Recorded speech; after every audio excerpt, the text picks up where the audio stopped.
Hello बच्चों, आज के इस वीडियो में हम सीखेंगे प्रतिस्थापन विधि क्या होती है, विलोपन विधि क्या होती है।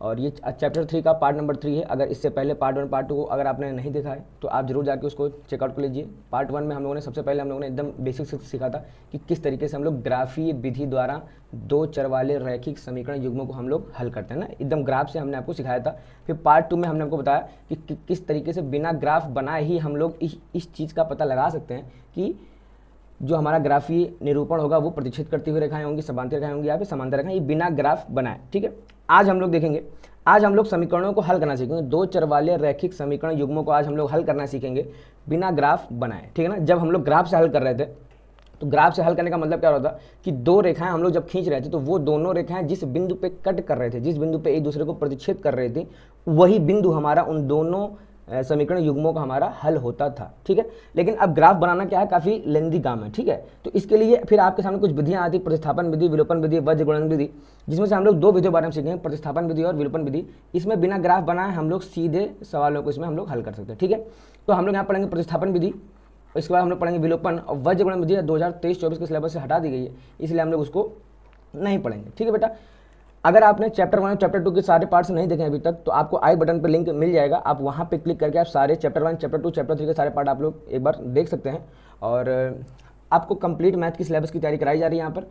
आई चलिए हम लोग शुरू करते हैं प्रतिस्थापन विधि। देखिए, प्रतिस्थापन विधि में सबसे पहले आपको जो कोई चीज़ आपको याद रखने की जरूरत है वो है कि किसी एक चर के मान को दूसरे चर के रूप में व्यक्त करना। अगर आपको ये लाइन याद रहेगी ना कि किसी एक चर के मान को दूसरे चर के रूप में व्यक्त करना, अगर आपको ये लाइन याद है तो प्रतिस्थापन विधि आप कभी लगाना भूलेंगे नहीं। ठीक है ना, बस ये एक लाइन की विधि है। अब देखिए ध्यान से, आपको सवाल कैसे देगा, क्या देगा, प्रतिस्थापन विधि द्वारा समीकरण युग्म 7x - 15y = 2 और x + 2y = 3 को हल करिए। हल करने का मतलब क्या होता है, x और y के मान।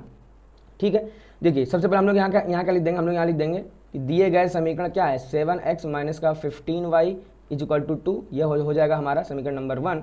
अगला हमारा क्या कह रहा है, अगला हमारा कह रहा है x + 2y = 3, ये हमारा हो जाएगा समीकरण नंबर 2। ठीक है ना, अब अगर आपको याद है कि किसी एक चर के मान को किसी दूसरे चर के रूप में व्यक्त करना, ठीक है ना, तो चाहे समीकरण 1 से चाहे समीकरण 2 से हम किसी एक चर के मान को निकालेंगे और किसी दूसरे समीकरण में रखेंगे। देखिए क्या कह रहा है, देखिए अगर मैंने इस समीकरण से मैंने क्या किया, मैंने लिखा इस 15y को मैं अगर इस तरफ पक्षांतर कर दूं, इस 15y को अगर मैं इधर भेज दूं, देखिए कितना हो जाएगा वैल्यू, तो हो जाएगा 7x = 2 + का 15y। ठीक है, अच्छा यहाँ पे भी 7x से आप x को सिंगल रखेंगे। ठीक है ना, तो क्या करेंगे हम लोग x का भाग दे देंगे, तो ये वैल्यू कितनी हो जाएगी, x = 2 + का 15y/7। ठीक है ना, अब देखिए आपने किया क्या, ये जो चर है ना इसकी वैल्यू आपने y के रूप में निकाल दी। फिर समझिए, ये क्या कह रहा था, ये आपसे ये कह रहा था कि किसी एक चर के मान को दूसरे चर के रूप में व्यक्त करना। अब वो चर कौन सा है, हमने यहाँ पे क्या कर दिया, हमने x के मान को y के रूप में व्यक्त कर दिया। ठीक है, आप चाहो तो आप यहाँ से y का मान भी निकाल सकते हो, उसमें कोई दिक्कत नहीं है कि x का निकालना कि y का, बस किसी एक चर का मान किसी दूसरे चर के रूप में व्यक्त करना है। ठीक है, अब देखिए चूंकि हमने x का मान समीकरण 1 से निकाला है, तो अब ये जब समीकरण 1 से x का मान आया तो इस x के मान को हम लोग कहाँ रखेंगे, समीकरण 2 में। अगर हम लोग समीकरण 2 से मान निकालते, देखिए अगर समीकरण 2 से अगर हम लोग x का मान निकालें, देखिए समीकरण 2 से निकालना आसान रहेगा। देखिए यहाँ हम लोग सीधे लिख देंगे x = 3 - का 2y। ठीक है ना, देखिए समीकरण 2 से एक चर का मान x का मान हमने y के रूप में व्यक्त कर दिया तो ये आ रहा है, समीकरण 1 से अगर हमने x का मान y के रूप में व्यक्त कर दिया तो हमारी वैल्यू ये आ रही है। ठीक है ना, अब आप कहेंगे कि कैसे पता समीकरण 1 और समीकरण 2 से, मतलब किससे हम लोग x का मान निकालेंगे या किससे हम लोग किसी भी एक चर का मान दूसरे चर के रूप में व्यक्त करेंगे।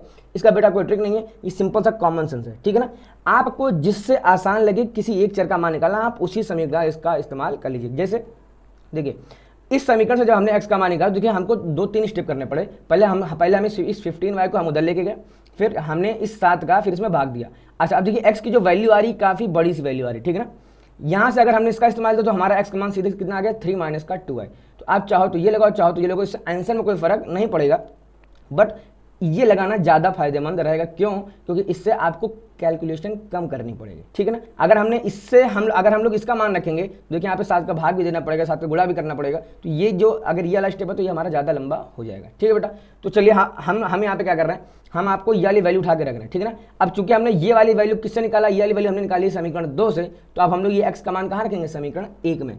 ठीक है ना, ये गलती मत करिएगा कि जिस समीकरण से आपने चर का मान निकाला है, अगर आपने वापस इसी चर के मान को अगर आपने वापस उसी समीकरण में रख दिया अगर, तो आपको आंसर मिलने वाला नहीं है। ये जो समीकरण लिखा है ये घूम फिर के आपको फिर से वापस मिल जाएगा। ठीक है बेटा। तो अगर आपने समीकरण 1 से चर का मान निकाला है तो उस चर के मान को आपको रखना है समीकरण 2 में। अगर समीकरण 2 से अगर आपने किसी चर का मान को निकाला है तो आपको अब वो उसको आप कहाँ रखेंगे, समीकरण 1 में। ठीक है, तो चलिए हम इसको पहले क्लियर करते हैं। ये वाली वैल्यू थोड़ी सी बड़ी आ जाएगी, ठीक है, ये मैंने क्लियर कर दिया। अब देखिए ये मान आ गया, अब हम लोग क्या कर देंगे, x का यह मान समीकरण 1 में रखने पर, ठीक है ना। तो हम लोग क्या लिख देंगे यहाँ पे, x का यह मान समीकरण 1 में रखने पर। ठीक बेटा, मेरी राइटिंग जल्दबाजी में गलत हो सकती है लेकिन आपकी राइटिंग एकदम सही होनी चाहिए। ठीक है, देखिए x का मान हमने क्या रखेंगे, समीकरण 1 में। तो देखिए समीकरण 1 में क्या लिखा हुआ है, 7 इंटू एक्स। तो अब x की पूरी वैल्यू कितनी आपने निकाल दी, 3 माइनस का 2i। तो हम लोग यहाँ पे मान रख देंगे कितना, 3 माइनस का 2i माइनस का 15y इज इक्वल टू 2। ठीक है ना, 7 का मल्टीप्लाई कराएंगे तो कितना हो जाएगा, 21 माइनस का 14y माइनस का 15y इज इक्वल टू 2। देखिए 15 एंड 14 ऐड हो जाएगा, क्या आपकी वैल्यू हो जाएगी, माइनस का 29y। देखिए इस 21 को हम लोग क्या कर देंगे, हम लोग इसको उधर भेज देंगे, क्या हो जाएगा, इधर आ जाएगा। देखिए 21 प्लस क्या है, उधर जाएगा तो माइनस का क्या हो जाएगा, 2 माइनस का 21 मीन्स माइनस का 19। ठीक है, इधर 15 4 19 10 29 एकदम सही लिखा है। अब क्या करेंगे हम लोग, देखिए माइनस से माइनस कट जाएगा, कितना हमारे यहाँ से मान आ जाएगा, y इक्वल टू 19/29। वाई का मान कितना आ गया आपको, y 19/29। ठीक है ना, जैसे आपको y का मान ये मिल गया, अब आपको करना क्या है, अब आप इस समीकरण में रख दीजिए। इसमें हम लोग क्या कर देंगे, इसमें हम लोग रख देंगे y का मान। अच्छा, क्या इसी में रखेंगे आप, ऐसा कोई नियम नहीं, आप चाहे समीकरण 1 में रखिए x का मान सेम आएगा, समीकरण 2 में रखिए x का मान सेम आएगा। इसमें देखिए आप चाहो तो आप इसको समीकरण 3 भी बना सकते हो। आप लिख दीजिए यहाँ पे, ये है समीकरण आपका 3। तो आप चाहो अगर आप इस y के मान को समीकरण 1 में रखो, चाहे 2 में रखो, चाहे 3 में रखो, आपका x का मान तीनों से सेम आएगा। ठीक है ना, बट अगर हम लोग समीकरण 3 में रखते हैं तो हमारे लिए जो कैलकुलेशन निकल जाएगी ना वो ईजी हो जाएगी। ठीक है, देखिए हम लोग यहाँ क्या करेंगे, हम लोग यहाँ लिख देंगे समीकरण 3 से समीकरण 3 से हम लोग यहाँ वैल्यू पुट करेंगे, कितना हो जाएगा, x is equal to 3 minus का 2 इंटू वाई का मान कितना है, 19/29। तो हम लोग यहाँ पुट कर देंगे। ठीक है ना, अब हम लोग क्या उठाएंगे, एलसीएम। तो 29 इंटू 3 कर देंगे, कितना हो जाएगा, देखिए 3 9 27। ठीक है ना, 2 3 6 2 8 87 माइनस का 19 इंटू 2 कितना हो जाएगा, 38 अपॉन कितना है बेटा यहाँ पे 29। इसको थोड़ा सा हम लोग सॉल्व कर लेंगे, 17 में से 8 जाएगा 9, 7 में से 3 जाएगा 4। ठीक है, इधर आ जाएगा अपॉन 29। अगर कोई वैल्यू कट रही है तो हम लोग कट कर देंगे, नहीं कट रही है तो फिर हम लोग कुछ भी कट नहीं कर सकते। ये हमारा देखिए ध्यान से x का मान देखिए कितना आ गया, हमारा x का मान यहाँ पे आ गया 49/29। ये x का मान आ चुका है, और y का मान आपने कितना देखिए यहाँ पे फाइंड आउट किया था, 19/29। ठीक है बेटा, तो देखिए ये बहुत आसान विधि है प्रतिस्थापन विधि, करना कुछ नहीं आपको, बस ये एक छोटी सी लाइन आपको याद रखनी है कि क्या करना है इसमें, कि किसी एक चर के मान को दूसरे चर के रूप में व्यक्त करना। उसके बाद तब हम लोग जिस भी चर के मान को निकाले रहेंगे, जिस भी समीकरण से किसी दूसरे समीकरण में हम लोग उठा के पुट कर देंगे। ठीक है ना, जैसे अगर हमने समीकरण 1 से x का मान निकाला होता तो हम समीकरण 2 में पुट करते, यहाँ हमने समीकरण 2 से x का मान निकाला है तो हम इसको कहाँ पे पुट करेंगे, समीकरण 1 में। ठीक है, उम्मीद करता आपको ये समझ में आ गया होगा। देखिए इसके ऊपर कुछ सवालों को हम लोग और लगा दे, देखिए क्या कह रहा है, कह रहा निम्न समीकरणों को प्रतिस्थापन विधि से हल करिए। ठीक है ना, अब सबसे पहला हमारा काम क्या होता है, इसको हम लोग बना देंगे समीकरण नंबर 1 और इसको हम लोग बना देंगे समीकरण नंबर 2। अब आपका ये कॉमन सेंस निकल के आना चाहिए कि आप किस समीकरण 1 से आपको x का मान इजीली फाइंड आउट कर सकते हैं या फिर समीकरण 2 से। ठीक है ना, अब देखिए अगर समीकरण 2, अच्छा क्या हमेशा x का मान फाइंड आउट करेंगे, नहीं, आप चाहो तो आप y का मान भी यहाँ से फाइंड आउट कर सकते हैं, y का मान भी आप निकाल सकते हो। ठीक है ना, ये डिपेंड करता है आपके ऊपर कि आप किसके मान को किसके रूप में व्यक्त कर रहे हो। ठीक है, देखिए ध्यान से, अगर मैंने यहाँ समीकरण 2 से अगर मैंने x का मान निकाला समीकरण 2 से, तो अब देखिए इसकी मल्टीप्लाई में भी 2 है, यानी हमको 2 का भाग भी देना पड़ेगा। ठीक है, अब अगर मैं यहाँ से निकालता हूँ तो हमको कुछ नहीं करना है, तो हम लोग यहाँ पे देखिए यहाँ पे लिख देंगे इजी सा कि समीकरण 1 से देखिए क्या हो जाएगी वैल्यू, 2i माइनस 4 को हम लोग उस साइड पछानता कर देंगे। देखिए x का मान कितना आ जाएगा, 4 माइनस का 2i, और ये आपका बन जाएगा समीकरण नंबर 3। कितना बन जाएगा, समीकरण नंबर 3। ठीक है बेटा, कोई दिक्कत नहीं। अब हमारा अगला काम क्या है, देखिए अब हमने चूंकि इसको समीकरण 1 से निकाला है, तो अब इस x के इस मान को हम लोग कहाँ पे पुट कर देंगे, समीकरण 2 में। ठीक है ना, तो हम लोग यहाँ क्या लिख देंगे कि हम लोग अगर देखिए अगर आपको भाषा लिखनी हो भाषा लिखिए कि x का यह मान समीकरण किस में रख रहे हैं हम लोग, समीकरण 2 में रखने पर। ठीक है ना, देखिए वैसे अच्छा माना था भाषा लिखना, लेकिन अगर आपके पास एग्जाम में समय नहीं तो आप बिना भाषा लिखे भी आप सीधे वैल्यू पुट कर सकते हैं। ठीक है बेटा, तो चलिए x का मान हम लोग यहाँ पुट कर देंगे। देखिए वैल्यू कितनी आ जाएगी, 2 इंटू एक्स की वैल्यू कितनी हमने निकाल रखी है यहाँ पे, 4 माइनस का 2i। ठीक है, प्लस का यहाँ पे वैल्यू कितनी है, प्लस का 4y माइनस का 12 इज इक्वल टू 0। ठीक है ना, अब हम लोग मल्टीप्लाई करेंगे तो 2 इंटू 4 8 माइनस का 2 इंटू 2 4y प्लस का 4y माइनस का 12 इज इक्वल टू 0। देखिए -4y प्लस का 4y है ना, ये कट जाएगा और 8 में से 12 जाएगा, कितना जाएगा -4 इज इक्वल टू 0। ठीक है ना। अब देखिए कायदे से हमको यहाँ y का मान मिलना चाहिए था, बट यहाँ से y ही आपस में कैंसिल हो चुका है, मीन्स y का मान यहाँ से निकल नहीं रहा है। अच्छा, y का मान निकल भी नहीं रहा है, और यहाँ पे देखिए कंडीशन कैसी बन गई है कि -4 जो है वो 0 के बराबर है। आप कहेंगे क्या -4 0 के बराबर है, तो आप कहेंगे बिल्कुल भी नहीं। तो फिर ऐसी स्थिति में क्या हम लोग इसके जो सॉल्यूशन है वो हल नहीं कर सकते, ज्ञात नहीं कर सकते। देखिए क्यों नहीं कर सकते। अब अगर आपको अनुपात विधि याद हो जो पार्ट 2 में कराई थी हमने, ठीक है ना, पार्ट 2 अगर आपने नहीं देखा तो प्लीज जाकर उसको चेकआउट करिए। पार्ट 2 में हम लोगों ने क्या किया था, अनुपातों की तुलना करके पता लगा लिया था कि जो हमारा ग्राफीय निरूपण आएगा वो संपाती आएगा, समांतर आएगा कि प्रतिच्छेदी आएगा। ठीक है ना। चलिए अगर हम लोग इस समीकरण 1 और समीकरण 2 के अनुपातों की तुलना करें, देखिए इसका यहाँ x के पास लिखा हुआ 1 और इसके पास लिखा हुआ 2, तो इसका अनुपात कितना आ गया, a1/a2 वैल्यू कितनी आ गई आपके पास। देखिए हमने यहाँ लिख देते हैं। सबसे पहले हमको निकालना a1/a2, फिर निकालना हमको b1/b2, फिर निकालेंगे हम लोग c1/c2। देखिए यहाँ से a1 का मान 1, a2 का मान 2, तो वैल्यू कितनी आ गई 1/2, b1 का मान 2, b2 का मान 4, तो 2/4, c1 का मान -4, c2 का मान -12। ठीक है ना। अब ध्यान से देखिए यहाँ ये तो 1/2 रहेगा, इसमें कुछ कटेगा नहीं। 2/4 को हम लोग लिख सकते हैं 1/2, यानी इसका मतलब क्या, a1/a2 तो बराबर आ गया b1/b2 के। अच्छा, इस माइनस से ये माइनस कट जाएगा, 4 से कट जाएगा बाहर, आपको वैल्यू कितनी मिल जाएगी 1/3। अच्छा, और ये दोनों इसके बराबर नहीं है। ठीक है ना, समझने का प्रयास करिए।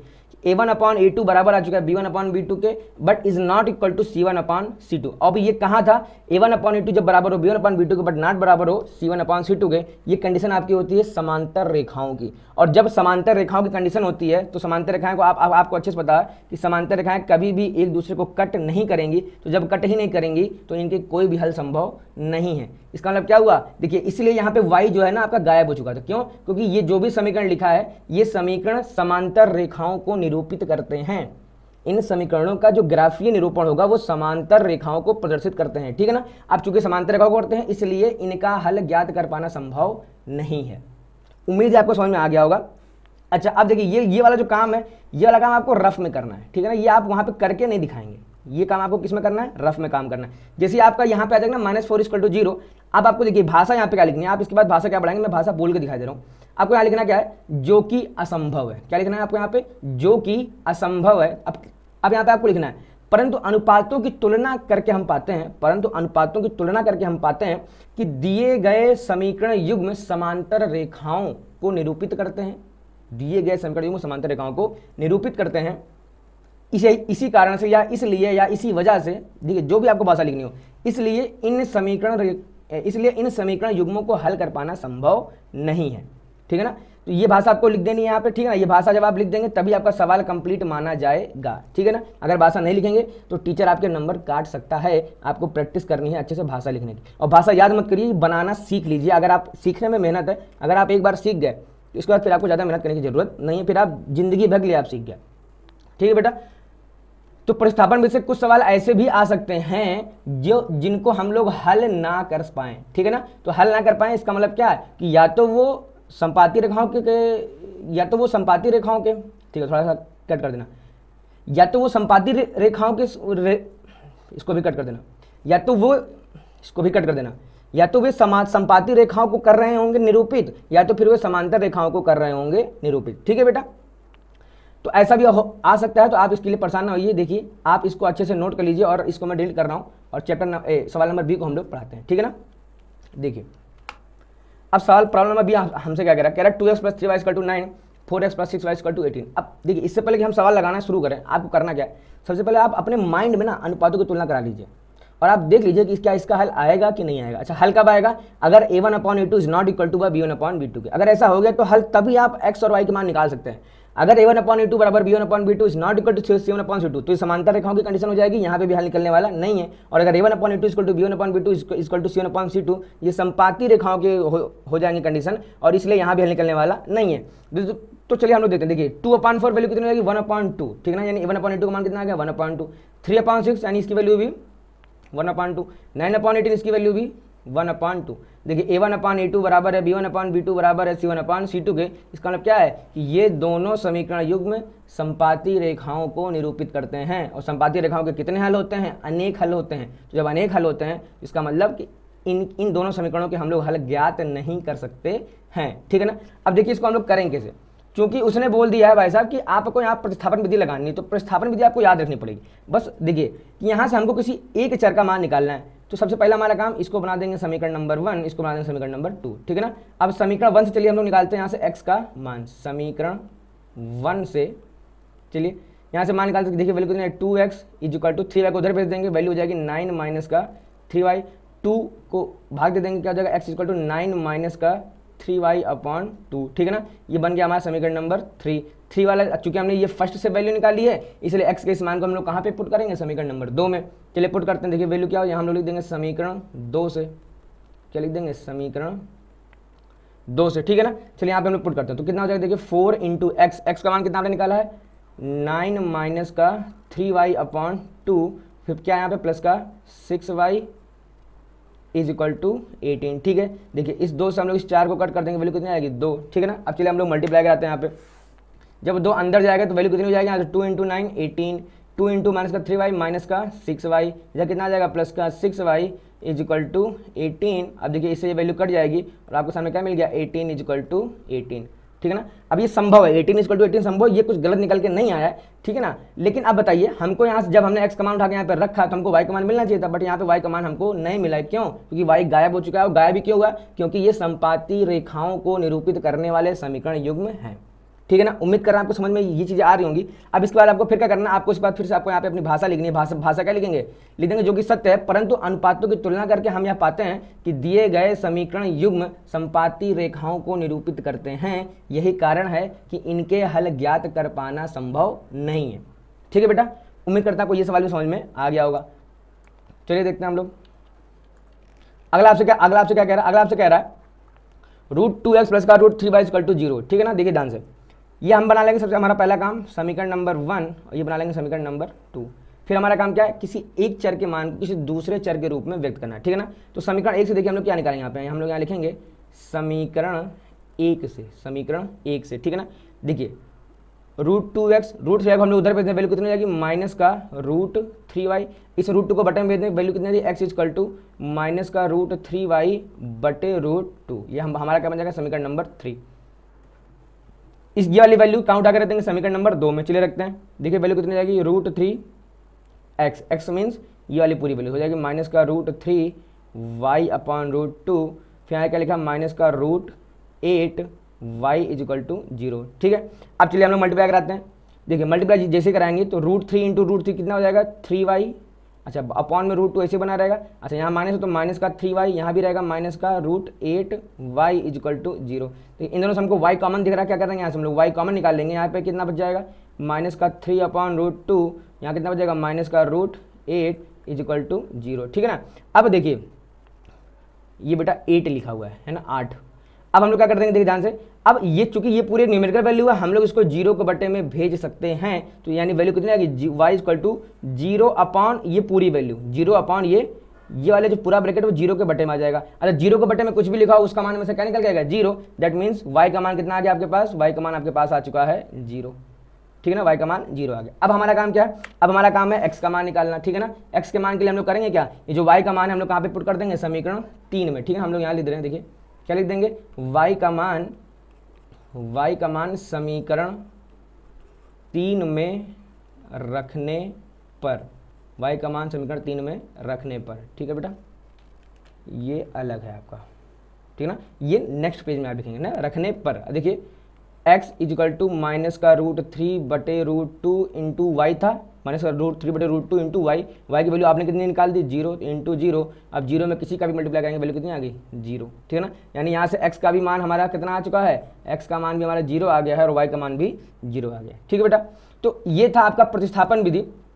और इस विधि में हमने बताया कि अगर आपको ये एक लाइन याद है ना कि किसी एक चर के मान को दूसरे चर के रूप में व्यक्त करना, अगर ये आपको मान याद है तो ऐसे दो आपको समीकरण दिए जाएंगे, समीकरण 1 समीकरण 2 बनाएंगे। किसी एक से हम लोग एक चर का मान निकालेंगे दूसरे चर के रूप में और उठा के इसको किसी दूसरे समीकरण इसको उठा के हम लोग इसको पुट कर देंगे। पुट करने के बाद सिंपल सी कैलकुलेशन होगी और हल हो जाएगा। कई बार आपको ये भी देखने को मिलेगा कि कई बार हल संभव नहीं आएगा। जैसे हमने देखा यहाँ पे हम लोग हल नहीं कर पा रहे थे और यहाँ पे भी हम लोग हल नहीं कर पा रहे थे। तो जब हल नहीं कर पा रहे थे उसका मतलब क्या था, उसका मतलब ये था कि पक्का ये जो दोनों समीकरण दिए गए हैं ये दोनों या तो आपस में समांतर रेखाओं के समीकरण युग्म है या तो फिर ये आपस में संपाती रेखाओं के समीकरण युग्म है। यही कारण था कि इनके हल ज्ञात करना संभव नहीं था। ठीक है बेटा, तो उम्मीद करते हैं आपको समझ में आ गया होगा। इसमें हम लोगों ने क्या देखा, इसमें देखा कि कई बार हल करने के बाद हमारा एक्स और वाई की वैल्यू 0 0 ही मिलेगी, तो उसमें भी कोई घबराने की जरूरत नहीं है। ठीक है, उम्मीद करता है आपको प्रतिस्थापन विधि अच्छे समझ में आ गई होगी। अब देखिए हम लोग सीखते हैं विलोपन विधि। अब विलोपन विधि में सबसे पहले देखिए यहाँ पे आपको याद करने की जरूरत क्या है कि किसी एक चर के गुणांकों को बराबर करके, ठीक है ना। विलोपन विधि क्या होती है, किसी एक चर के गुणांकों को बराबर करके।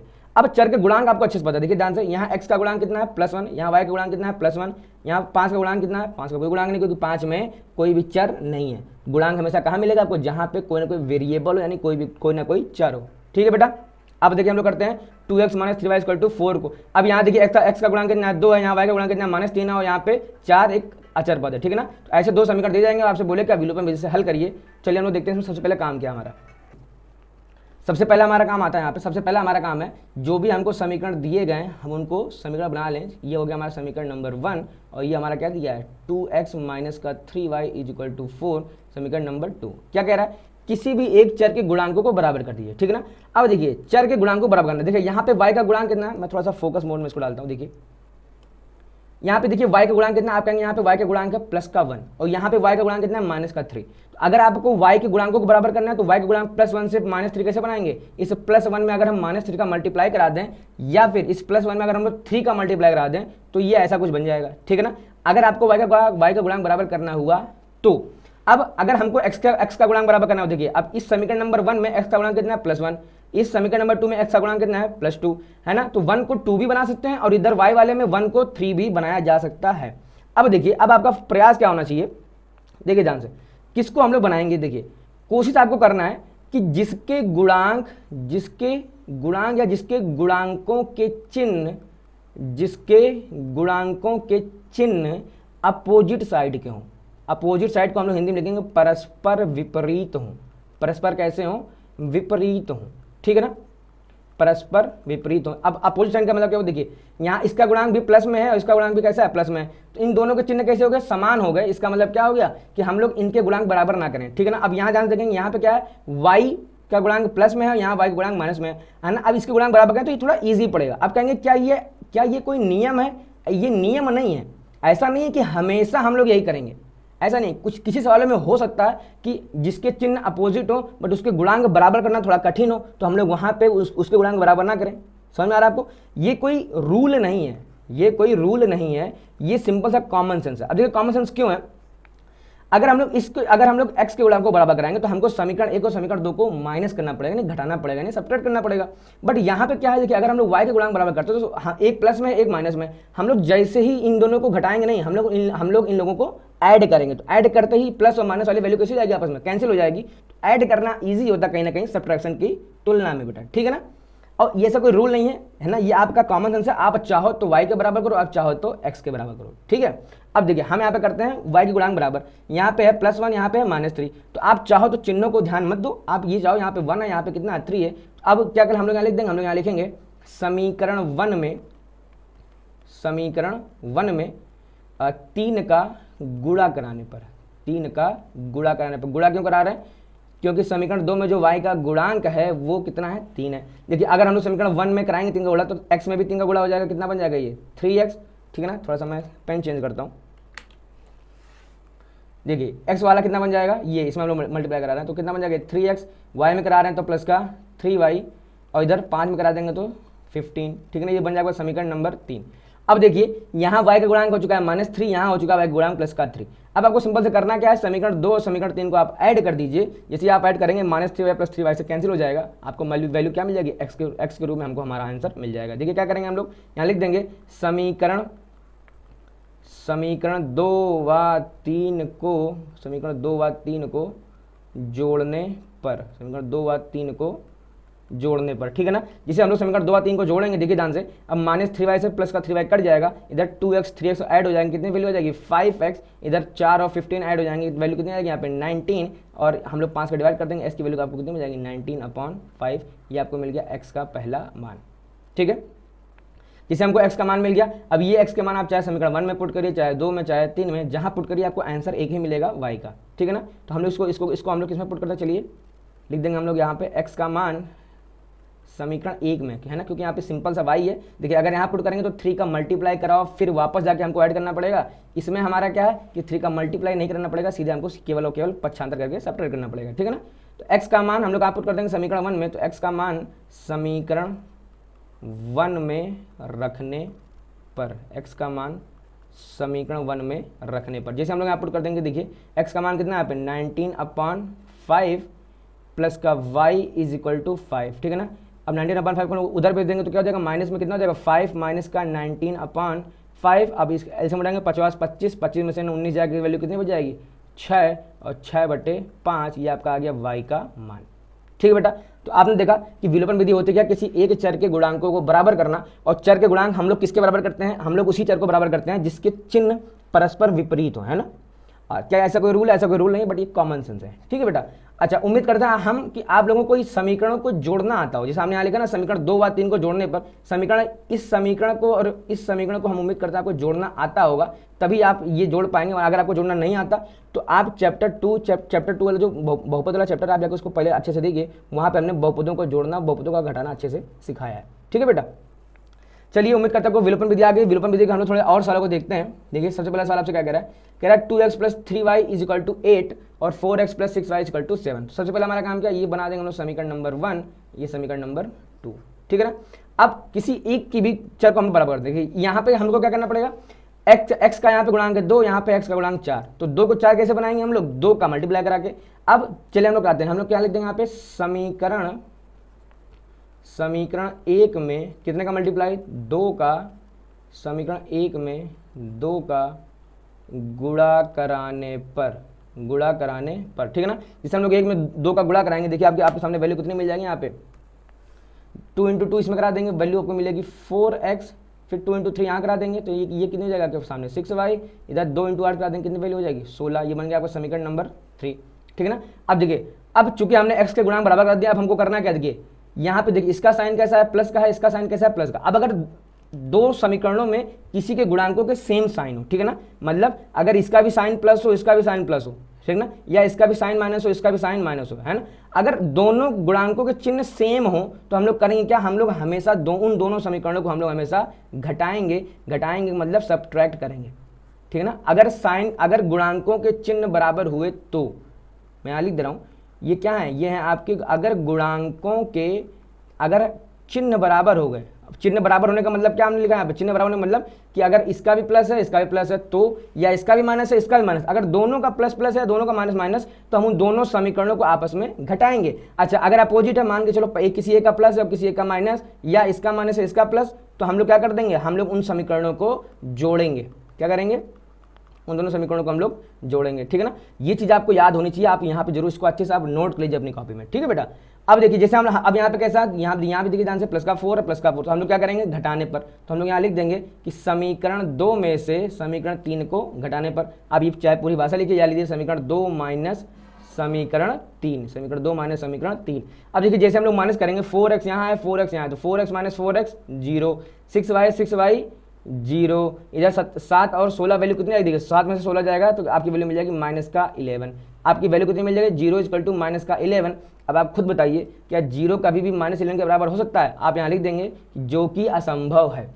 अब असंभव क्यों आ रहा है, प्रतिस्थापन विधि में हम लोग सेम टाइप के सवालों को लगा चुके हैं। अब असंभव क्यों आ रहा है, अब आपको अनुपातों की तुलना करानी है अपने माइंड में। देखिए अनुपातों की तुलना हम लोग कराते, देखिए 2/4 कितना वैल्यू आएगी यहाँ से 1/2, 3/6 कितनी वैल्यू आएगी 1/2, ठीक है ना। इधर 8/7 ये वैल्यू कितनी आ गई 8/7। अच्छा, a1/a2 बराबर है b1/b2 को, but is not equal to c1/c2। That means ये जो कंडीशन है आपकी बन रही है, ये कंडीशन किसकी बन रही है, समांतर रेखाओं की कंडीशन बन रही है। और समांतर रेखाएं चूंकि एक दूसरे को कभी कट नहीं करती, दैट मीन्स समांतर रेखाओं को कभी भी हल करके उनका हल ज्ञात नहीं किया जा सकता है, ठीक है ना। यही कारण है कि इसके हल को हम लोग ज्ञात नहीं कर सकते हैं, ठीक है बेटा। तो ये चीज़ें आपको अपने माइंड में करनी थी, आपको लिखने की जरूरत नहीं है, ठीक है ना। आप यहाँ भाषा का लिख देंगे जो कि असंभव है, परंतु अनुपातों की तुलना करके हम यह पाते हैं कि दिए गए समीकरण युग्म समांतर रेखाओं को निरूपित करते हैं, इसलिए इनके हल ज्ञात कर पाना संभव नहीं है। ये भाषा जो मैं बोल रहा हूँ ये आपको लिखना जरूरी है, ठीक है ना। एग्जाम में जब आप लिख के आएंगे तो इसका टीचर के ऊपर एक अलग से एक असर पड़ेगा, ठीक है। तो जब टीचर के ऊपर असर पड़ेगा ना, तो कई बार वो आपकी छोटी मोटी गलतियां माफ कर देगा और इन पे वो आपको अच्छे खासे नंबर देना शुरू कर देगा, ठीक है। उम्मीद करता है आपको ये समझ में आ गया होगा। चलिए हम लोग इसको हटाते हैं। अगर आपको अभी भी कोई डाउट हो रहा है तो आप लाइव क्लास की डिमांड कर सकते हैं। मिनिमम 50 स्टूडेंट्स होने चाहिए लाइव क्लास के लिए। और अगर आपको अभी भी डाउट हो तो आप लाइव क्लास की डिमांड करने से पहले ज़्यादा अच्छा हो कि आप इस वीडियो को 2-3 बार अच्छे से चेक करिए, है ना, 2-3 बार अच्छे से इसको देखिए। देखिए हम लोग अगला सवाल आपसे क्या कह रहा है। अगला आपसे देखिए, अगला अब ये थोड़ा सा अलग दिख रहा है देखने में और ये थोड़ा सा अलग दिख रहा है। तो अब देखो, आप चाहो तो इससे ये बना सकते हो या आप चाहो तो इससे ये बना सकते हो, किसी में कोई भी दिक्कत नहीं है, आपको जो बनाना हो बना लो, ठीक है। देखिए चलिए हम लोग करते हैं। सबसे पहले हमने बनाया इसको समीकरण नंबर 1, इसको बनाना समीकरण नंबर 2, ठीक है ना। हम क्या कर रहे हैं, हम इस समीकरण से हम इसको इस रूप का बना दे रहे हैं, ठीक है ना। अब देखिए समीकरण 2 ना बनाइए, चलिए इसको समीकरण 2 बाद में करते हैं। इसको थोड़ा सा हम लोग हल करते हैं। हल करने मतलब यहाँ हम लोग लेते हैं एलसीएम। तो y का मल्टीप्लाई 1 में होगा, x का मल्टीप्लाई 2 में होगा। तो जब x का मल्टीप्लाई 2 में होगा वैल्यू कितनी बन जाएगी 2x, और y का मल्टीप्लाई 1 में होगा तो 2x प्लस y, और ये दोनों नीचे हम लोग एलसीएम लेंगे। नीचे एलसीएम कितना आ जाएगा हमारा x y बराबर में कितना है 10। इस x y को हम लोग इधर भेज देंगे तो देखिए वैल्यू हमारी कितनी मिल जाएगी 2x plus y is equal to 10x y, और ये हमारा हो गया समीकरण नंबर 2, ठीक है ना। ये था हमारा समीकरण नंबर 1, ये है हमारा समीकरण नंबर 2। अब करना है क्या, कुछ नहीं, बस वही किसी एक के गुणांकों को आप बराबर करिए। अब आप ध्यान से देखेंगे, यहाँ देखिए y का गुणांक है +1 और यहाँ भी y का गुणांक है +1, ठीक है ना। यानी गुणांक ऑलरेडी बराबर है। तो जब ऑलरेडी बराबर है ना y के, तो हमें कुछ भी गुणा भाग करने की जरूरत नहीं है। अच्छा, यहाँ पे एक चीज ध्यान देना, यहाँ भी हमारा जो y का साइन है प्लस में और यहाँ भी y का साइन प्लस में। देखिए अगर गुणांकों के चिन्ह दोनों सेम हुए तो हम लोग करेंगे क्या, समीकरणों को घटाएंगे। चलिए हम लोग घटाते हैं। समीकरण 1 से समीकरण 2 को घटाने पर हम लोग यहाँ पे लिखते हैं, चलिए समीकरण 1 से समीकरण 2 को घटाने पर, ठीक है, हमने शॉर्ट में लिख दिया। जिसे हम लोग माइनस करने देखिए ध्यान से, यहाँ लिखा है x, यहाँ हो जाएगा माइनस का 2x, तो x माइनस 2x यानी वैल्यू हो जाएगी माइनस का x। देखिए यहाँ है प्लस का y, यहाँ है माइनस का y हो जाएगा, वैल्यू कितनी आ जाएगी माइनस का y, सॉरी माइनस का 0, y से y कट जाएगा ना तो 0, तो 0 लिखने की कोई जरूरत नहीं है, ठीक है बेटा। अब देखिए बराबर में क्या है, इधर लिखा है 8xy, इधर लिखा है 10xy, तो 8xy माइनस का 10xy वैल्यू कितनी आ जाएगी माइनस का 2xy। देखिए मैं एक बार यहाँ से आपको करके दिखा दूँ। समीकरण 1 आपके सामने कितना लिखा है, ये लिखा हुआ है x plus Y equal to 8xy। अच्छा ये कितना लिखा, समीकरण 2 आपने कितना बनाया था, ये लिखा हुआ है 2x plus Y equal to 10xy। अब आपको करना क्या है माइनस, तो फिर ये माइनस और ये माइनस, जैसे प्लस माइनस का ये कट जाएगा, x माइनस 2x वैल्यू कितनी आपको मिलेगी यहाँ से माइनस का x। ये देखिए यहाँ लिखा है, यहाँ पे 8 में से 10 जाएगा, वैल्यू कितनी मिल जाएगी माइनस का 2xy, और ये देखिए वैल्यू यहाँ पे आपको लिखी हुई है, ठीक है ना। आप चाहो तो आप पहले इनको ऐसे प्रॉपर अच्छे से घटा सकते हो, या अगर आप एक स्मार्ट बच्चे हो तो आप इसको डायरेक्ट भी ऐसे लिख सकते हो, ठीक है बेटा। चलिए देखते हैं हम लोग। अब देखिए ध्यान से, यहाँ से इस माइनस से ये वाला माइनस कट जाएगा, और देखिए यहाँ पे x है, ये वाला x वैल्यू कट जाएगी। यहाँ बचा कितना, देखिए 2 into Y is equal to यहाँ कितना बचा 1, ठीक है ना। हम लोग वैल्यू निकालेंगे तो y का मान कितना आ जाएगा यहाँ से 1/2, y का कितना मान आ गया यहाँ से 1/2। अब ये 1/2 वैल्यू कहाँ पे पुट कर दी, जहाँ आपका मन हो। ये जो y का वैल्यू आई आपको कहाँ पुट करना है, जहाँ आपका मन हो। चलिए हम लोग पुट करते हैं, समीकरण नंबर 1 में पुट कर देते हैं, या एक अगर आपको 1 में ना पुट करना हो तो आप समीकरण नंबर इसको पुट करिए, समीकरण नंबर चाहे यहाँ नहीं चाहे यहाँ, ठीक है, समीकरण 1 में पुट कर दें, इसमें कोई दिक्कत नहीं, आप चाहे जहाँ पुट करो, ठीक है ना, उस पर कोई फर्क नहीं पड़ना। तो हम लोग लिख देंगे यहाँ पे क्या, y का मान, या लिख देंगे y बराबर 1/2 समीकरण 1 में रखने पर, समीकरण 1 में रखने पर, ठीक है बेटा। जैसे हम लोग समीकरण 1 में रखेंगे तो चलिए देखते हैं हम लोग ध्यान से क्या हो जाएगा। देखिए इधर लिख देंगे हम लोग x प्लस, अच्छा y की वैल्यू कितनी है, तो y का मान आपने निकाला अभी क्या 1/2 इक्वल टू कितना लिखा 8x। यहाँ पे देखिए y है तो y का मान कितना रख देंगे 1/2, 2 से 1 कट जाएगा, कितनी वैल्यू हो जाएगी 4, यानी हमको क्या मिल गया यहाँ से x plus 1/2 equal to 4x। x को इधर भेज दीजिए तो क्या हो जाएगी, वैल्यू घट जाएगी, तो 4x में से 1x जाएगा तो वैल्यू कितनी बचेगी 3x इक्वल टू 1/2, फिर 3 का मल्टीप्लाई करा देंगे तो क्या हो जाएगा यहाँ पे 1/6, यानी यहाँ से x की वैल्यू कितनी आ गई आपके पास 1/6, ठीक है बेटा। तो उम्मीद करता है आपको ये विलोपन विधि समझ में आ गई होगी। विलोपन विधि के ऊपर भी हमने 2 टाइप के सवाल देख लिए। देखते हैं एक टाइप के सवाल आपसे वो और पूछता है, क्या इसमें कहेगा ax plus B Y equal to 2 और bx plus A Y equal to 3 में से y को विलुप्त करिए। मतलब y को आप हटा दीजिए, तो फिर अगर y हट जाएगा तो भाई साहब बचेगा कौन, x बचेगा, ठीक है ना। तो y को विलुप्त कैसे करेंगे, विलोपन विधि से, ठीक है ना। तो विलोपन विधि मतलब कि y के गुणांकों को बराबर कर दीजिए, फिर जोड़ना हो जोड़ दीजिए, घटाना हो घटा दीजिए, ठीक है। आप देखिए ध्यान से, यहाँ y का गुणांक कितना है b, यहाँ y का गुणांक कितना a, ठीक है ना। तो आपको करना है कि सबसे पहले आपका हमारा काम यहाँ पे होता है ax plus B Y equal to 2, ये समीकरण नंबर 1। अगला हमको क्या दिया यहाँ पे bx plus A Y equal to समीकरण नंबर 3, ये क्या हो जाएगा हमारा इक्वेशन नंबर 2, ठीक है। अब हम क्या करेंगे, देखिए y के गुणांक को हमको बराबर करना है, क्योंकि हमको y को विलुप्त करना है, हमको y को क्या करना है, विलुप्त करना है। तो क्या करते हैं हम लोग, देखिए समीकरण 1 में अगर हम a का मल्टीप्लाई करा दें और समीकरण b में अगर हम, देखिए थोड़ा सा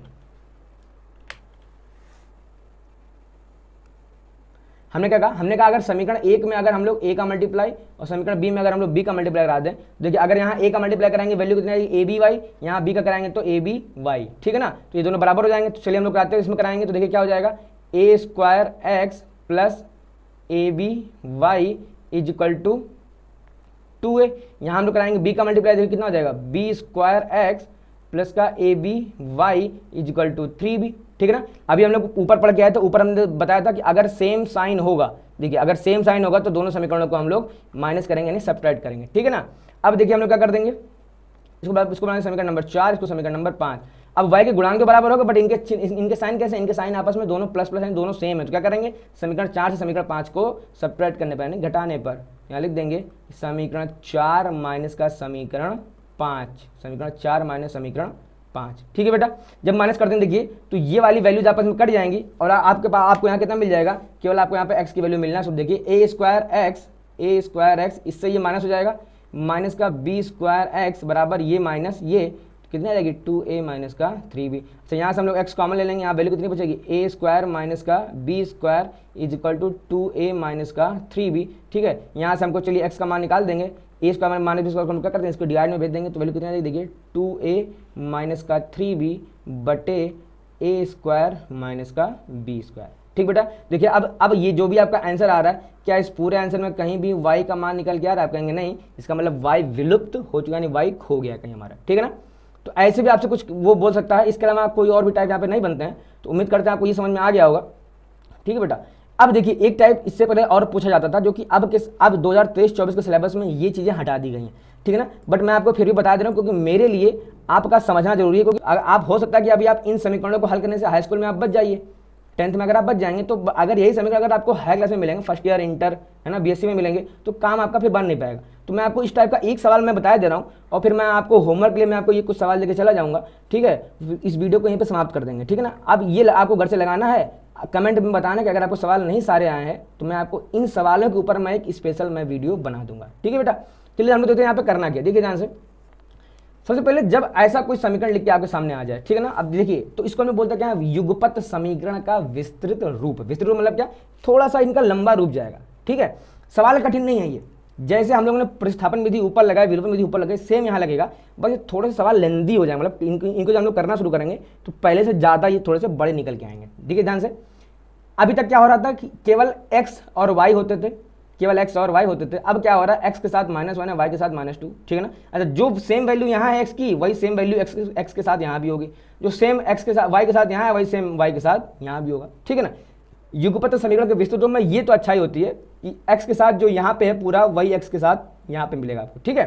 अब देखिए हम लोग करेंगे, हमारा सबसे पहला जो काम यहाँ पे आएगा, सबसे पहला हमारा काम आएगा, हम यहाँ मानेंगे, माना क्या मानेंगे, माना 1/x - 1 is equal to p, और यहाँ भी हम लोग क्या मान लेंगे, देखिए y को भी मानना है ना, तो ये हमारा हमने लगाया कॉमा, कॉमा लगा क्या मानेंगे, माना 1/y - 2 is equal to q। ये आपको सिंपल से काम करना है। अब देखिए 5/x - 1 को, इसको, इस समीकरण को, ये समीकरण नंबर आपका 1 है, ये समीकरण नंबर आपका 2 है। इस समीकरण को अगर मैं लिख दूँ, समीकरण नंबर 1 को अगर मैं लिख दूँ, ऐसे लिख दूँ, देखिए 5p प्लस का 1/y - 2 है प्लस का q इज इक्वल टू 2, और अगर मैं इस समीकरण नंबर 2 को लिख दूं कि 6p प्लस नहीं माइनस का 3q माइनस का 3q इज इक्वल टू 1, ठीक है ना। इसको मैं बनाऊँ समीकरण नंबर 3, समीकरण नंबर 4, ठीक है ना। अब देखिए ये बना कैसे, अगर आप कंफ्यूज हो, देखिए मैं आपको लिख के दिखा दूँ, केवल एक समीकरण मैं बताऊँगा। यहाँ लिखा है 5/x - 1 प्लस का 1/y - इज इक्वल टू 2। देखिए अगर इस पूरे को अगर मैं लिख दूँ 5/x - 1 को अगर मैं इसको लिख दूँ 5 × 1/x - 1 प्लस का 1/y - 2 इज इक्वल टू 2। अब देखिए 1/x की वैल्यू आपने कितनी मानी है यहाँ पे p, तो ये वैल्यू कितनी हो जाएगी 5 × p, दैट मीन्स 5p। अच्छा 1/y - 2 हमने कितना माना यहाँ पे q, दैट मीन्स कितना आ जाएगा इक्वल टू 2। अब ये आपका एक समीकरण और बन गया, ठीक है ना। अच्छा आप हमसे ये भी पूछ सकते हैं भैया 1/x - 1 ही क्यों माना, सिंपल सा x - 1 हमने क्यों नहीं मान लिया, 1/y - 2 क्यों माना, ठीक है ना। अब देखिए अगर आप 1/x - 1 को अगर आप p नहीं मानते, अगर 1/x को अगर आप p नहीं मानते, तो देखिए होता क्या, अगर आप सिंपल सा मान लेंगे ना x - 1 इक्वल टू p, तो देखिए वैल्यू क्या आ जाएगी 5/p plus 1/q is equal to 2। अब देखिए इस समीकरण में और इस समीकरण में फर्क क्या है, ये ऐसा नहीं कि ये सॉल्व नहीं हो सकता, सॉल्व ये भी होगा, सॉल्व ये भी होगा, बट इन दोनों को सॉल्व करने के मामले में अगर हम बात करें इजी कौन सा है, तो आप कहेंगे भैया ईजी ये वाला है क्योंकि इसमें कोई भी वैल्यू अपॉन में नहीं है। यही कारण है कि हम लोग अपॉन से बचने के लिए, ठीक है ना, अगर हम लोग सिर्फ नीचे वाली वैल्यू को मानते, ठीक है ना, अगर हमने सिर्फ इसको मान लिया, सिर्फ x - 1 को अगर हम p मानते तो वैल्यू जो हमारी बनती वो कैसी बन जाती 5/p। ये सॉल्व करना थोड़ा सा लेंदी है इसकी तुलना में। ये कारण है कि हम लोगों ने हमेशा क्या मानते 1/x - 1, ठीक है ना, ताकि हमारी जो 1 वाली वैल्यू है ये हमेशा बच जाए, ठीक है ना। अब देखिए करना क्या आपको, जैसे आपने 5p और इसमें आ गया, अब हाँ आप चाहे प्रतिस्थापन विधि लगाइए, समीकरण 3 और 4 को हल करिए, चाहे विलोपन विधि लगाइए, वो आपकी मर्जी है, ठीक है ना। देखिए अब जैसे से आप बड़े होते जाओगे ना, अभी जब तक आप 10th में हो, अभी सवाल आपसे कहेगा कि प्रतिस्थापन विधि लगाओ या विलोपन विधि लगाओ, लेकिन जैसे से आप बड़े होते जाओगे ना, फर्स्ट ईयर में आओगे, इंटर में आओगे, है ना, हाई क्लासेस में आप जब पहुंचेंगे, वहाँ आपसे कोई ये नहीं कहेगा कि विधि कौन सी लगानी है। विधि आपको अपनी चूज करनी है, बस आपको बस हल करके पी और क्यू का मान बताना है, ठीक है बेटा। तो देखिए हमको यहाँ पे क्या दिख रहा है, प्रतिस्थापन विधि बड़ी थोड़ी सी लेंदी हो जाएगी, हमारे लिए आसान यहाँ पे क्या विलोपन विधि। क्यों, देखिए यहाँ पे -3 है, अगर मैं इसको +3 बना दूँ तो मुझे सीधे ऐड कर दूंगा और सीधे हमारा आंसर आ जाएगा, ठीक है ना। तो हम लोग क्या देखिए, मैं इसको शॉर्ट में बता रहा हूँ, समीकरण 3 में 3 का मल्टीप्लाई करने पर, जैसे 3 का मल्टीप्लाई करेंगे, देखिए ये कितना बन जाएगा 15p, ये कितना बन जाएगा 3q = 3 × 2 कितना हो जाएगा 6, ठीक है ना। अब हम लोग क्या करते हैं, समीकरण 4 और समीकरण 5 को ऐड कर देंगे तो ये पूरी वैल्यू कट जाएगी, 15 और 6 21p = देखिए 6 और 1 7, ठीक है ना। क्या कर देंगे, 21 को इधर भेज देंगे, 7/21 कितनी वैल्यू आ जाएगी, देखिए 7/21, इसको कट कर देंगे तो यहाँ से हमारा p का मान कितना मिल जाएगा 1/3, p का मान कितना मिल गया 1/3, ठीक है ना। अब जब p का मान 1/3 मिल गया, हम उठा के कहाँ पे पुट कर दें, चलिए कहीं भी पुट कर दिए, समीकरण 3 में पुट कर देते हैं हम लोग। समीकरण 3 में देखिए p का मान रखेंगे 1/3, देखिए वैल्यू कितनी बन जाएगी यहाँ पे 5/3, हम लोग यहाँ पे पुट कर रहे हैं, यहाँ पे पुट कर रहे हैं, ठीक है। तो 5/3 प्लस का q = 2, इस 5/3 को हम लोग उधर भेजेंगे, कितना हो जाएगा देखिए q = 2 माइनस का 5/3, एलसीएम उठाएंगे तो 3 दूना 6 में से 5 जाएगा 1, दैट मीन्स q का मान कितना आ गया 1/3, ठीक है ना। अब आपको इतने पर रुकना नहीं है, देखिए ध्यान से, सवाल में हमको क्या दिया गया था x और y, और हम लोग किसकी वैल्यू निकाल रहे हैं p और q की, दैट मीन्स ये हमारा फाइनल आंसर नहीं है। अब हमको करना क्या है, इस p और q के मान को वापस चलना और कहाँ पुट कर देना है, ये जो हमने वैल्यू मानी थी ना यहाँ पे, ठीक है ना, ये जो हमने जो ये मान माना था, हम लोग यहाँ पे पुट कर देंगे किसका मान p और q का, ठीक है ना। चलिए हम लोग यहाँ पे अब वापस लिखेंगे, देखिए 1/x - 1 = क्या होता है, मान हमने माना था p, तो p का मान आपने देखिए कितना निकाला अभी 1/3, दैट मीन्स 1/3, ठीक है ना। अब इसका इधर मल्टीप्लाई, इसका इधर मल्टीप्लाई नहीं, क्रॉस मल्टीप्लिकेशन करा देंगे, तो देखिए यहाँ से वैल्यू कितनी निकल के आ जाएगी x - 1 = 3, -1 को उधर भेज देंगे, x की वैल्यू कितनी आपको मिल जाएगी यहाँ से 4, ठीक है। सेम काम हम लोग कहाँ करा देंगे, y के लिए। देखिए अब y आपने क्या माना था 1/y - 2 = q, तो हम लोग यहाँ लिखेंगे क्या 1/y - 2 = q, q मीन्स 1/3, ठीक है। अब देखिए इसका इधर मल्टीप्लाई, इसका इधर मल्टीप्लाई, क्या हो जाएगा देखिए y - 2 = 3, y का मान कितना यहाँ से निकल के जाएगा, माइनस उधर जाएगा तो प्लस का 5, ठीक बेटा। y का मान क्या आपको कितना मिल गया यहाँ से 5, ठीक है ना। अब ये हमारा जाके फाइनल आंसर हुआ। अब आप देख रहे हैं ना, ये जो इतनी सारा जो हमको ये जो हसड़ा फसड़ा जो करना पड़ा ना भाई साहब, इसीलिए हम लोग क्या कहते हैं, ये युगपत समीकरण का विस्तृत रूप है, मतलब इसको हमें कुछ ज़्यादा बार सॉल्व करना पड़ेगा। ज़्यादा बार क्या, सबसे पहले आप काम करते हैं p और q मानेंगे, ठीक है ना, इसके बाद समीकरण बनेगा, इन दोनों समीकरणों को हल करके हम लोग p और q का मान निकालेंगे, फिर p और q के मान वापस हम लोग जाके कहाँ रखेंगे, यहाँ पे रखेंगे, इनको हल करेंगे, फिर अब वापस हमको x और y के मान आएंगे, ठीक है ना। तो ये आपके 2023-2024 के सिलेबस से हट चुका है, बट मैंने आपको समझा दिया। अगर आप एक अच्छे बच्चे हो, अगर आप अपना भविष्य बना रहे हो तो आप इन सवालों की प्रैक्टिस जरूर करिए, लेकिन अगर आप सिर्फ अपना 10th के मार्क्स चाहते हो तो आप इन सवालों को, इस वीडियो को यहीं पे आप रोक भी सकते हैं, ठीक है बेटा। ये देखिए इसके ऊपर कुछ मैंने सवाल दे दिए आपको, इन सवालों को आपको घर पे लगाना है ना। और अगर इसमें से कोई सवाल आपको नहीं आ रहा, कमेंट में हमको बताइए, मैं इन्हीं यहाँ पे आपको कितने सवाल लिखने लगे 4 और 4 8, मैं इन्हीं 8 सवालों को लेकर मैं एक वीडियो बना दूंगा कंप्लीट, और वो फिर आप वहाँ से समझ लेंगे, ठीक है बेटा। उम्मीद करते हैं ये आपको प्रतिस्थापन विधि, विलोपन विधि, ये सब अच्छे से आपको समझ में आ गई होगी। और अगर आपको अभी भी कोई डाउट है, ठीक है बेटा, तो आप इसी वीडियो को आप बार बार जब देखेंगे आपके डाउट क्लियर हो जाएंगे। बट आपको अगर फिर भी डाउट होता है तो आप 50 बच्चों ने अगर कमेंट कर दिया कि लाइव क्लासेस चाहिए, तो मैं इन्हीं सवालों को मैं लाइव आके पढ़ाऊंगा। लाइव पढ़ाने का फायदा होता है कि आप हमसे लाइव डाउट पूछ सकते हैं, ठीक है ना। उम्मीद करते हैं कि आपको प्रतिस्थापन विधि, विलोपन विधि आपको अच्छे से समझ में आ गई होगी। ये चैप्टर नंबर 3 यहीं पे समाप्त होता है, और इसके कुछ कथन वाले सवाल होते हैं ना, जो स्टेटमेंट जिसमें दिए होते हैं, हमको उनको भी हल करना होता है। तो देखिए ये जो कथन वाले सवाल होते हैं ना, कथन वाले जो सवाल हैं ये आपको मिलेंगे चैप्टर 3 में और चैप्टर 4 में। किसमें मिलेंगे, कथन वाले सवाल आपको मिलेंगे चैप्टर 3 में और चैप्टर 4 में, ठीक है ना। तो हमने क्या किया है, इन चैप्टर 3 और चैप्टर 4 के कथन वाले सवालों को मैंने इकट्ठा कर लिया है, और उन सभी सवालों की हम लोग प्रैक्टिस वहां पे कराएंगे, ठीक है।